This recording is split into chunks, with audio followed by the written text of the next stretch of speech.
Bonjour à tous et bienvenue sur Mosaïque. En France, 12 millions d'élèves font leur rentrée.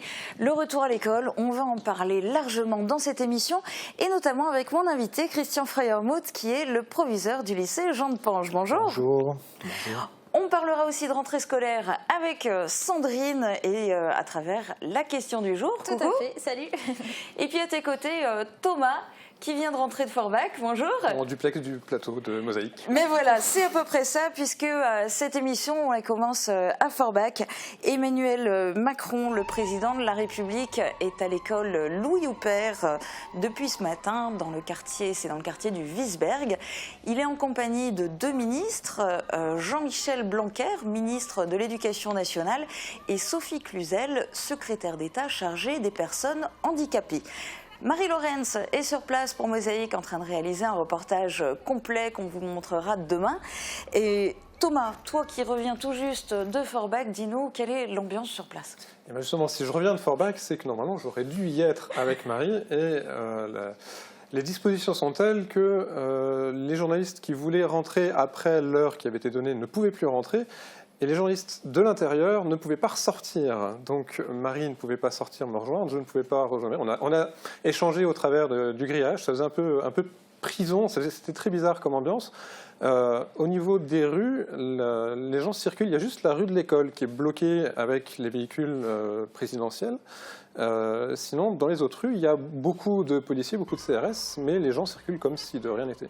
Beaucoup de parents aussi qui manifestent, ou en tout cas qui sont venus accueillir Emmanuel Macron? Alors, pas énormément de parents, beaucoup de curieux, alors sans doute des parents dans les curieux.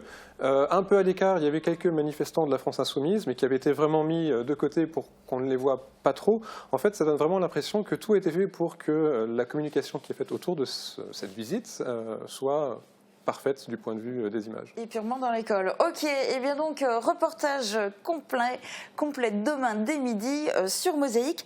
Avant de reparler de la rentrée scolaire, tour d'horizon de lecture en 60 secondes. Les élèves de 6e font leur rentrée au collège aujourd'hui. Un grand changement pour ces jeunes qui viennent de finir leur CM2. Ils font partie des 3,3 millions de collégiens qui intègrent les 7100 collèges en France. La Smart ne séduit plus. Face à une chute des ventes, la direction envisage de jouer la carte exclusive du moteur électrique. Une stratégie qui pourrait s'avérer payante face aux interdits qui frappent la circulation des voitures thermiques en cas de pollution atmosphérique. La petite citadine peut bien reconquérir le cœur des villes. Tir à l'arc façon Robin des Bois pour 38 archers au Moulin de la Blise. 24 cibles étaient placées à des distances de 5 à 60 mètres. Cette épreuve est qualificative pour le championnat de France 2018. Succès fou pour les anciennes, 650 voitures séduisent des milliers de visiteurs. Le festival organisé par l'Amicale des voitures anciennes de Hambar et environ s'est fait une certaine renommée au cours de ces dernières années. Plusieurs exposants proposaient également des pièces détachées ou des objets de collection. Défaite amère, le SFC s'incline à Nancy. Malgré 2 buts inscrits et un gardien excellent, les joueurs de Sébastien Meyer ont cédé face à la fougue des jeunes nancéens. Du coup, Sarreguemines se retrouve relégué en 11e place du classement.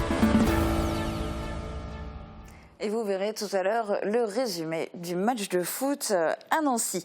Mais voici d'abord les prévisions de Météo France pour demain. Avec le Crédit Mutuel, partenaire des grands événements sportifs.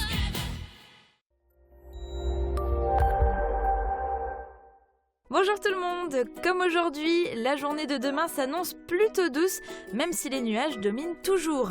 L'après-midi s'annonce quand même plus ensoleillé et ça va se sentir au niveau des températures avec un pic de chaleur à 25 degrés au meilleur de la journée, alors qu'en matinée il ne fera que 10 à 14 degrés. On finira la journée avec de possibles averses en fin d'après-midi. Demain nous serons le mardi 5 septembre et nous fêtons les Raïssa. Le soleil nous accompagnera de 6h54 à 20h05. Restez avec nous, je vous retrouve dans un instant pour la question du jour.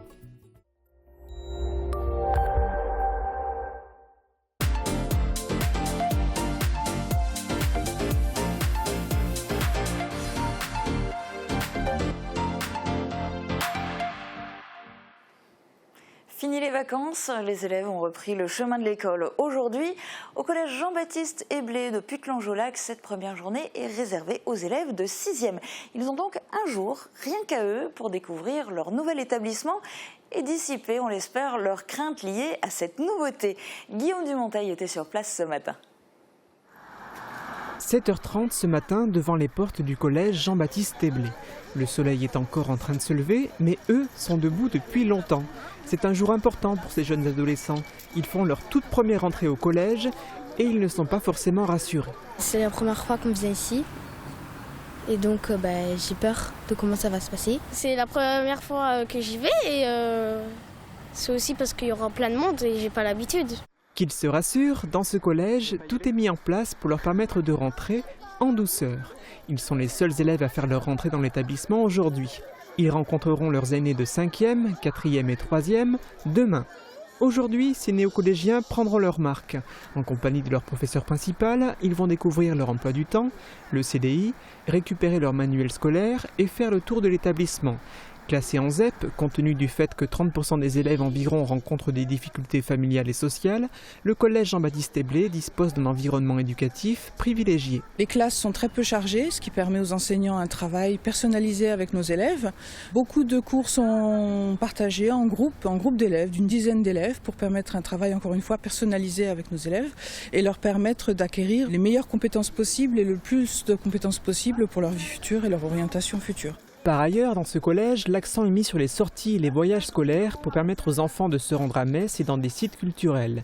Ils n'ont pas forcément tous la possibilité d'aller dans ce type d'endroit dans leur milieu familial. À Saint-Rincemain aussi, c'est la rentrée, mais dans ce village, certains parents d'élèves s'inquiètent. Dans l'école de la commune, il n'y a plus que 2 classes, avec chacune 3 niveaux. Une organisation qui implique des classes avec beaucoup d'élèves. Trop, dit l'association des parents d'élèves. Reportage de Thomas Drouin. 7h30, pour ce petit déjeuner de rentrée, Baptiste a droit à la compagnie de toute sa famille. Son frère ne rentre en 3e que demain et son père a décalé ses horaires de travail pour pouvoir l'accompagner à l'école. Baptiste rentre en CM1 et c'est avec le sourire qu'il s'apprête à retrouver ses camarades de classe. Pourtant, du côté de sa mère, cette rentrée est aussi une source de quelques inquiétudes. L'an dernier, une classe a été fermée, malgré un effectif stable d'une 50aine d'élèves. Depuis, les 5 niveaux sont répartis sur 2 classes. Cette année, chacune en comportera 3, CP, CE1, CE2 pour l'une, CE1, CM1, CM2 pour l'autre. Triple niveau, une trentaine d'élèves dans les classes, entre 25 et 30 élèves dans les classes. C'est surtout le triple niveau qui cause problème. Parce que c'est pas facile d'apprendre dans ces conditions-là, parce que fatalement il y a du bruit, il y a beaucoup de monde, il y a du mouvement. Ça serait quand même, je pense, beaucoup plus simple avec une classe à simple niveau, voire éventuellement double niveau, parce que ça, ils ont l'habitude. C'est vraiment le triple niveau, moi, qui me dérange. L'association des parents d'élèves de Saint-Rincemain a d'ores et déjà envoyé un courrier à l'inspecteur d'académie ainsi qu'au ministère de l'Éducation nationale. Des lettres restées sans réponse. Reste ici un sentiment, celui d'être soumis à une décision purement comptable, alors qu'à quelques kilomètres d'ici, le président de la République communique sur le dédoublement d'autres classes et les bienfaits d'un apprentissage dans une classe avec moins d'élèves. Si la plupart des élèves font leur rentrée aujourd'hui, les profs, eux, ont repris le chemin des établissements scolaires vendredi. Au lycée Jean de Pange, Mosaïque a rencontré Aldo Bolzan. Sa situation est particulière, il va bientôt partir à la retraite. L'occasion était trop belle, nous lui avons demandé de commenter de son regard expérimenté cette période scolaire, pas comme les autres. Voici un cliché qui ne rentrera pas dans la grande histoire, sauf surprise, mais qui par contre tiendra une place particulière dans celle d'Aldo Bolzan, professeur de mathématiques au lycée Jean de Pange. Et pour cause, il s'agit de la dernière photo de pré-rentrée de sa carrière. Il a commencé à enseigner en 1981 et est en poste dans ce lycée depuis 1986. Au cours de sa carrière, il a vécu nombre de rentrées, c'est un rituel qu'il connaît, il se rappelle même de ses toutes premières. Disons, dans les 5 premières années, j'étais maître auxiliaire et donc je n'avais qu'un poste à l'année. Et donc souvent, je connaissais mon affectation le jour de la pré-rentrée, voire le lendemain. Donc il m'est arrivé effectivement de faire un jour de pré-rentrée dans un certain collège. et le lendemain d'avoir une autre affectation dans un autre collège. D'expérience, il connaît le déroulement de cette journée de rentrée pour les enseignants. La présentation par le proviseur de l'année passée et de l'année à venir, elle est suivie d'une rencontre entre les professeurs d'une même matière. Au menu de cette seconde réunion, l'organisation de l'année et des projets communs. Il y est par exemple question de devoirs en commun ou de l'ordre dans lequel seront abordés les points importants du programme. Cette année, Aldo Bolzan n'a pas de classe attitrée, car il partira à la retraite le 1er octobre. Une situation qui lui a permis de préparer la rentrée de manière plus légère que d'habitude, car il l'avoue, les enseignants ont aussi parfois un peu de stress à la fin des vacances. D'une part, dans l'attente de l'emploi du temps, et puis ensuite, justement, de recevoir les élèves le jour de la rentrée, de voir un petit peu les élèves qu'on aura, d'essayer de s'imposer. Pendant un mois encore, il est à la disposition du chef d'établissement pour encadrer des activités pédagogiques. Mais il a déjà la suite en tête. Comme tout retraité qui se respecte, il n'aura sans doute pas un instant de libre, d'autant que son épouse est, elle, à la retraite depuis septembre. Ce que j'ai l'habitude de dire, c'est que pour les 10 prochaines années, je suis complet. C'est pour les 20 années suivantes que pour l'instant, je ne sais pas. Christian Freiermuth, vous, la retraite, c'est pas pour tout de suite. Et en plus, proviseur d'un lycée comme le Jean de Pange, ce n'est pas de tout repos. Et bien évidemment, tout particulièrement aujourd'hui. Vous la préparez depuis quand, la rentrée ?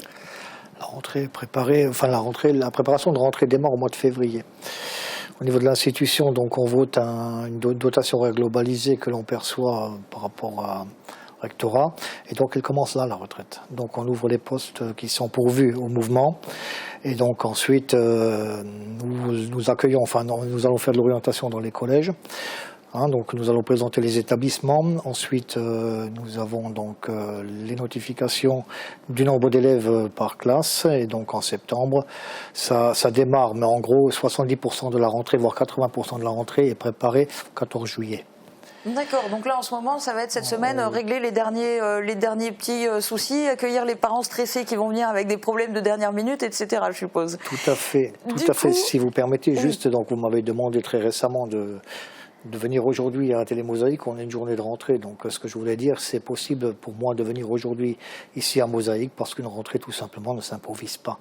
C'est un travail de longue haleine, donc il y a toutes des équipes complètes qui travaillent là-dessus, et donc c'est pas quelque chose qui s'improvise. Et donc vous n'êtes pas censé être en train de courir dans tous les sens encore aujourd'hui, et c'est pour ça que vous êtes là aujourd'hui, on en est très content. Côté chiffres, quel est l'effectif total de votre établissement cette année ? Un peu plus de 1240 élèves qui sont prévus, donc on va voir... On fera le point demain, lorsqu'on aura vu tout le monde. Oui. Avec combien d'élèves en moyenne par classe ? Alors ça dépend, c'est différent selon les niveaux et les filières en seconde. C'est là que les effectifs sont pléthoriques. On a 3 divisions à 36. Donc ça peut encore évoluer. 3 classes de 36 élèves en seconde. Oui, tout à fait. Ça peut encore évoluer. On a une division à 34. On va voir si tout le monde est présent. On n'a pas pu pointer encore. Donc on ajustera. Mais on a 3 divisions à 36. Oui, bon là c'est le seuil. C'est votre record, c'est vraiment le seuil maxi, oui. Donc en classe de première, on a des divisions de première à 23 élèves en filière littéraire, en filière économique. Donc là on a possibilité de faire des demi-divisions. Et donc dans la filière terminale, en littéraire, les effectifs sont toujours un peu moins importants. Mais sur les filières scientifiques, on a des divisions à 34-35 élèves. Donc il faut qu'on arrête d'envoyer tout le monde en scientifique. Bon non, ça veut dire non, mais je veux dire qu'avec même 34-35 élèves, ça n'obère pas les résultats. On obtient d'excellents résultats même avec 34 ou 35 élèves.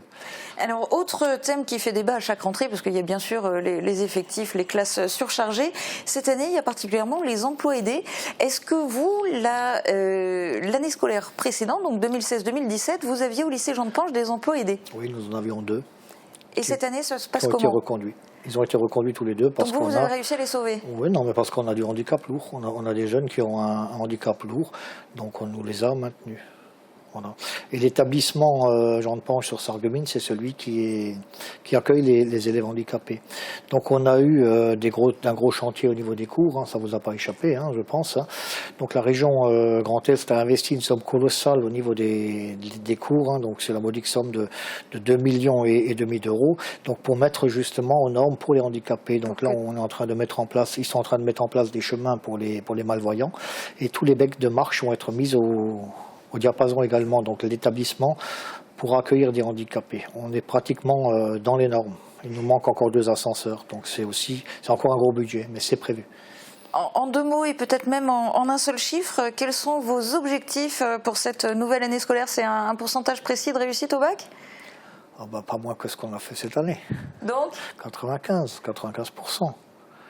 Joli. Et ben, oui, vous le sur les souhaite. bacs généraux, on y arrivera. Enfin bon, l'objectif est d'y arriver également en bac technologique, mais 95%, oui, oui, pas moins. Et très bonne année scolaire à vous aussi. Merci beaucoup d'être venu témoigner aujourd'hui. Dans un instant, le résumé des événements du week-end. Retour en images sur le match de foot ASNL SFC et plongeons dans l'univers du canoë-kayak. À tout de suite.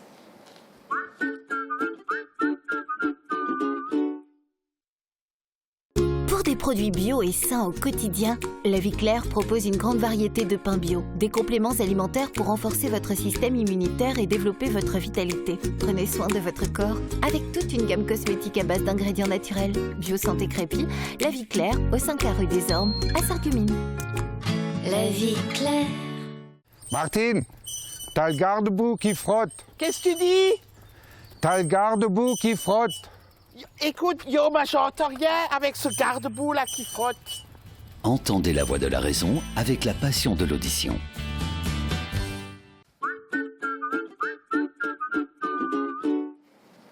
Du tir à l'arc au musée, un souci de Johnny et des anniversaires remarqués. Comme chaque lundi, on vous propose un tour d'horizon des événements du week-end. Et on commence par le festival des voitures anciennes qui a attiré des milliers de personnes à Ambach. C'est tout de suite dans le VSD signé Marie-Laurence et Thomas Drouin. Ça bouchonne à Ambach. La 17e édition du festival de voitures anciennes a rencontré un succès fou dimanche, à tel point que le site était saturé avant midi avec plus de 650 voitures installées aux abords du stade de foot. Les visiteurs, eux, on les comptait par milliers pour admirer les voitures exposées. Le festival, organisé par l'Amicale des voitures anciennes de Ambach et environ, s'est fait une certaine renommée au cours de ces dernières années. Plusieurs exposants proposaient également des pièces détachées ou des objets de collection. Cette année, les pompiers sont venus avec d'anciens véhicules et en ont profité pour parler du recrutement. Une journée importante notamment pour le président de l'amicale, Jean-Paul Spiles, ému devant le succès de cette manifestation. Après les anciennes, ce sont des modèles tout neufs qui ont pu être testés. La concession Ford de Sarreguemines a organisé la 3e édition d'Allons plus loin pour nos enfants. 9 voitures installées sur le parking du Cora étaient proposées à l'essai. Et pour chaque essai gratuit, 20 € étaient reversés par Ford à l'association Sourire à l'hôpital. C'est la 2e année consécutive que la concession fait un don à l'association qui s'occupe des enfants de l'hôpital Robert Pax. L'an passé, 6 000 € lui a été reversé, ce qui a permis l'achat de fauteuils-lits pour les parents. Cette année, l'objectif était le même, 300 essais afin de compléter l'équipement de l'hôpital. Challenge particulier pour les archers. Dimanche, 24 cibles étaient disséminées sur le site du Moulin de la Blise. Une compétition de tir à l'arc en catégorie tir en campagne avec l'option musée. C'est la 2e année que la première compagnie de tir à l'arc de Sarreguemines s'y installe.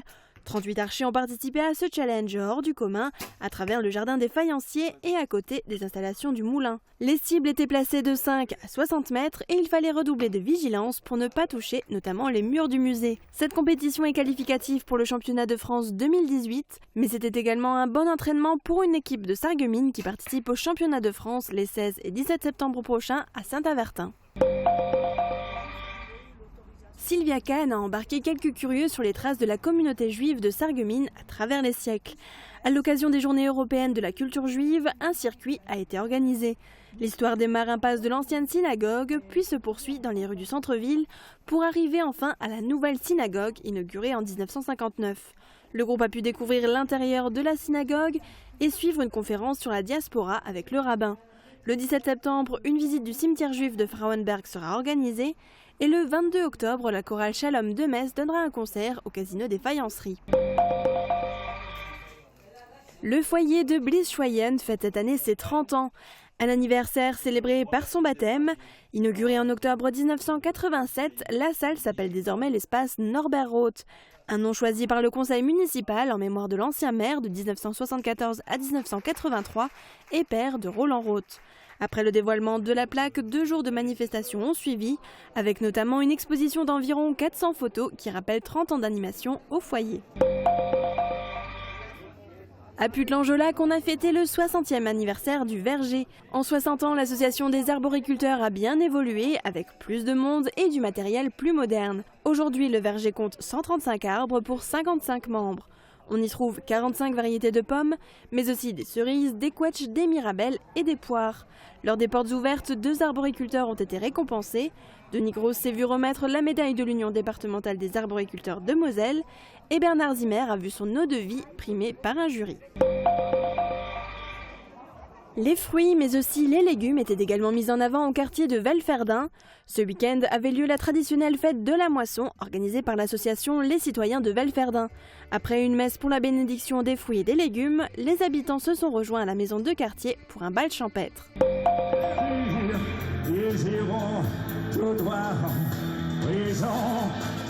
On passe du bal champêtre au rock'n'roll. Il a le look de Johnny, interprète les chansons de Johnny, mais ce n'était pas Johnny. Vendredi soir, le restaurant Le Boulevard à Sarreguemines accueillait Johnny Rock, le sosie officiel du chanteur. Au cours d'un concert de 3 heures, il a emmené le public dans le monde et l'imaginaire du seul et unique Johnny.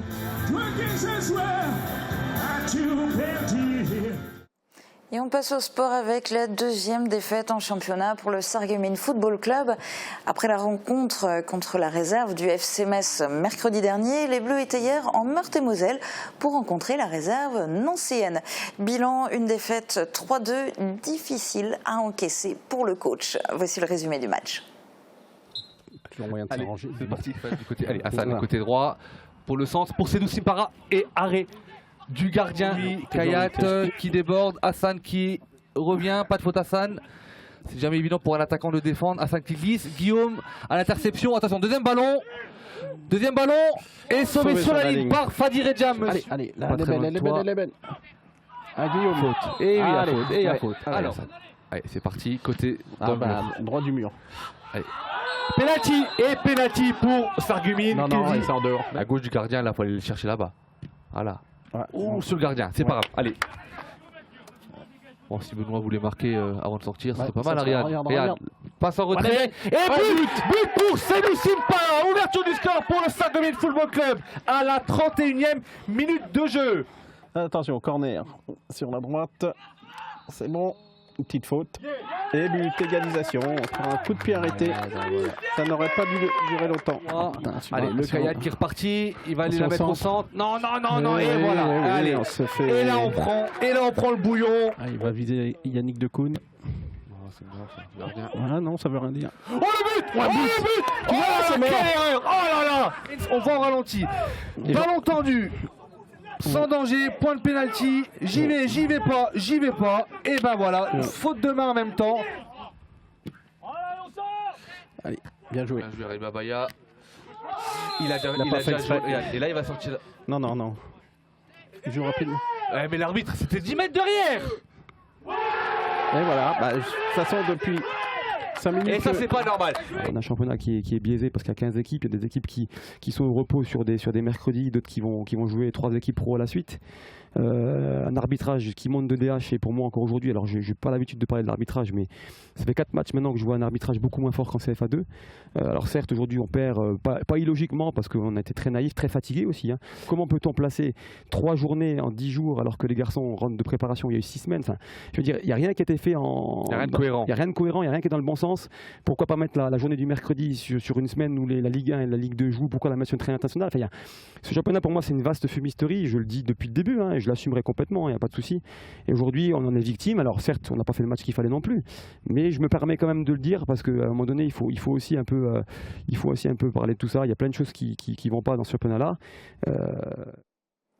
À l'issue de cette 4e journée de championnat, le SFC est 11e de sa poule. Prochain match samedi à 19h à Morange. Ce ne sera pas dans le cadre du championnat national 3, mais en Coupe de France. Et tout de suite, on reparle de la rentrée scolaire avec la question du jour. Hygiène et de repas, travaux ménagers et de confort. AVS Service, notre métier, vous accompagner. Vous le voyez, la cour est encore vide. Et oui, je profite du calme avant la tempête. La rentrée, c'est déjà lundi et je m'adresse à vous, les parents. Comment vivez-vous la rentrée de vos enfants? Plutôt soulagés, plutôt stressés? Dites-le nous en commentaire. Et ce que je vous propose, c'est d'y ajouter vos photos. On regardera tout ça ensemble lundi dès midi sur Mosaïque. Alors dis-nous Sandrine, comment s'est passée cette rentrée ? Eh bien écoute, visiblement plutôt bien, en tout cas chez les plus petits. Sarah nous dit que la rentrée en maternelle s'est très bien passée pour ces 2 garçons. Ils étaient ravis de retrouver leurs copains. Jay nous dit que sa petite Marine y est allée sans pleurer. Et Sophie nous a même envoyé une photo de Charlie qui a fait sa rentrée en moyenne section, qui s'est aussi très bien passée. Elle ajoute même sur la photo qu'elle parle d'elle-même. Oui, parce que forcément il est là comme ça avec le pouce en l'air. Ouais. Donc a priori du côté des enfants tout va bien. Oui. Et les parents, il y a eu des commentaires. Ils se sentent comment eux ? Eh ben, j'ai l'impression qu'ils étaient finalement un peu plus stressés que prévu, et c'est pas Emmanuel qui nous dira le contraire. Son fils Yann a fait sa rentrée en 6e et il a eu un peu peur ce matin. Alors forcément, si les enfants ont peur, les parents encore plus. Mais pour finir sur une note plus joyeuse, Kinette nous dit pour plaisanter qu'elle se sent libérée, délivrée.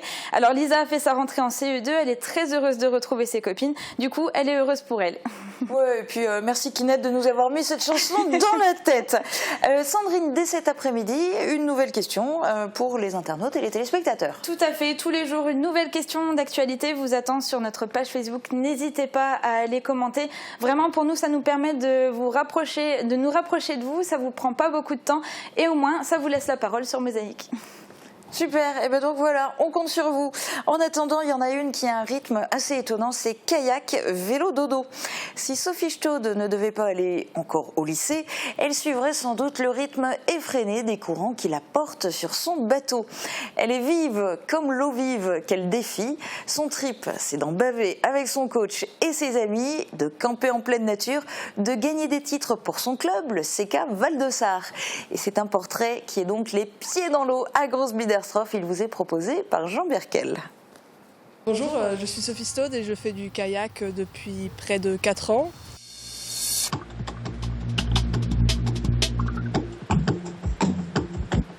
L'eau, c'est un peu la famille. Mon père, il était plongeur et maître nageur. C'était un plaisir, lui aussi, il faisait un sport d'eau. Et puis, du côté de ma mère, les grands-parents et ma mère, ça a toujours été la passion pour l'aviron. Et puis même mon grand frère en fait a commencé le kayak et je l'ai suivi. Et puis même mon petit frère il a suivi maintenant aussi. Moi je pratique surtout le slalom, donc c'est sur les bassins d'eau vive. Le but c'est de passer des portes, soit dans le sens du courant, soit dans le sens inverse, sans les toucher le plus rapidement possible. J'ai découvert ça un jour où il faisait chaud comme aujourd'hui. Et donc c'est déjà rafraîchissant, c'est bien en été. Et puis ça fait plaisir aussi, on est sur un canal, même s'il y a de la population à côté de la civilisation, on n'en ressent rien, on est en plein milieu de la nature et c'est beau. Puis en kayak, c'est qu'il y en a partout de l'eau qui coule, il y a plein de bassins qui se cachent, personne ne les connaît, personne ne les voit. Et puis on découvre toujours quelque chose, c'est un peu mystérieux comme ça.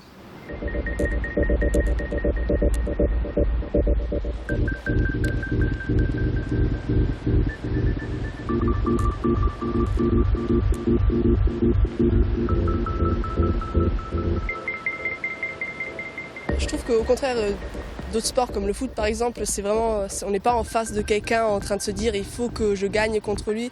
C'est plus tout le monde s'entend, on rigole ensemble au départ, on rigole ensemble à l'arrivée et puis le résultat, c'est ce qu'on s'est entraîné, ça reflète tout.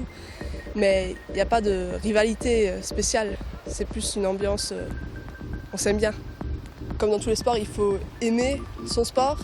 Ensuite, il ne faut pas avoir peur de se mouiller, il ne faut pas avoir peur d'avoir froid. Il faut être quand même assez solide parce que les compétitions, on se retrouve à camper un peu dans le rien. Et il faut surtout être fort d'esprit, il faut vouloir, sinon ça ne fonctionne pas. Parce qu'il faut être plus fort que le courant, sinon on coule.